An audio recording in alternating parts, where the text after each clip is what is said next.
Hey everyone, it's Triple Mango Threat, and today we're talking about the precons that you should be picking up right now. Let's jump right into it. So what is a precon? A precon is a pre-constructed deck that Wizards of the Coast made so that players can purchase and use sleeves to immediately play the game of Magic. So the deck building side of EDH or Commander is taken out of the equation, and this can be super helpful to new players, or if the deck is cheap enough, this can help you save some money when building a new deck.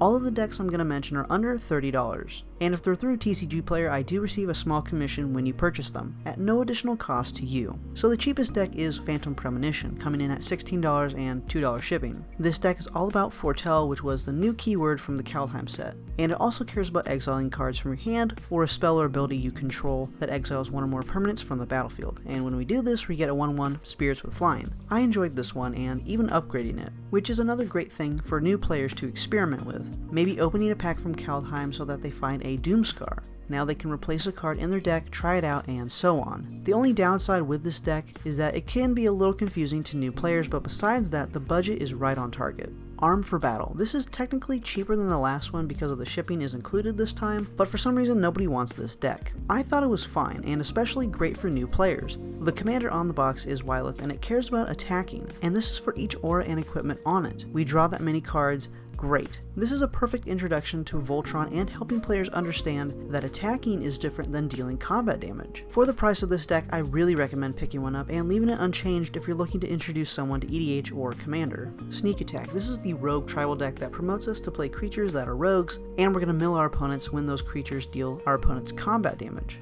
We get to draw a card whenever they mill a creature through our commander's ability. Now this is only going to happen once. Even if our opponent mills 3 creatures, we still draw 1 card, but we can draw up to 3 cards when we have 3 opponents. I really enjoy this deck and I upgraded it as well. It may not be the top tier commander deck, but it is a lot of fun to play. Draconic Rage. This is the dragon tribal deck, but it doesn't need to be if you like to build it a different way. When you roll a dice, you'll deal your commander damage. Whenever your commander is dealt damage, you make a 5/4 dragon, and when that dragon deals damage, we'll have to sacrifice it. I liked this one, even though personally I don't enjoy the rolling the dice ability. I tend to stray away from that. This commander makes your opponents think twice when dealing damage to your commander, so if you love dragons and dealing a lot of damage, consider this one. Planar Portal. This is probably my favorite on the list, and if you love exiling your cards and making treasures when you cast those spells, try this deck.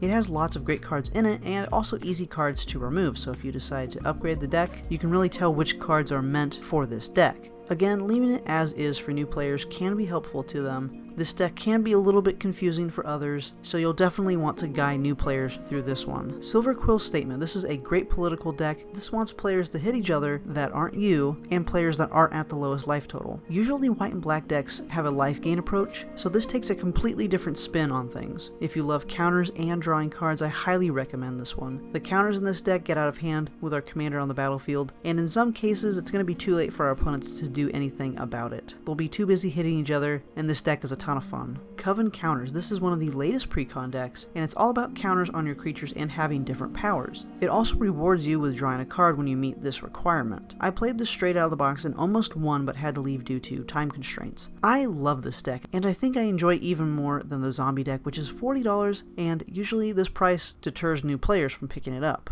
This is an underrated deck, and I highly recommend picking this one up. Faceless Menace. This is a fun one. It cares about turning our cards face up, and we can do this each turn for 3 mana less than usual, so lots of morph cards. Whenever a face-down creature enters our battlefield, we get to draw a card, and this is a lot of fun and can definitely challenge players. You can upgrade this deck to start taking advantage of that 3 mana reduction on each player's turn when we add flash to our cards. Prismari Performance. If you love instants and sorceries, you just found the right deck. This has so much upgrade potential, and you can really show your playstyle through this with instants and sorceries that you choose. There's another commander in here that loves to double the triggers of permanents whenever we cast or copy instants and sorceries, so a lot of cheaper instants and sorceries mana cost wise. I think this could be a great deck for a new player. This can help them learn that instants are not just locked down to your turn, but you can start interacting with players on their turns as well. The last deck is Dungeons of Death. This was a unique unique one, and it really cares about your creatures going into your graveyard and also completing dungeons, which was the new mechanic in the set. It is a bit odd, but it has some benefits. If you are interested in a more of a graveyard interacting deck, this is a great one for you, and the colors normally don't have this possibility.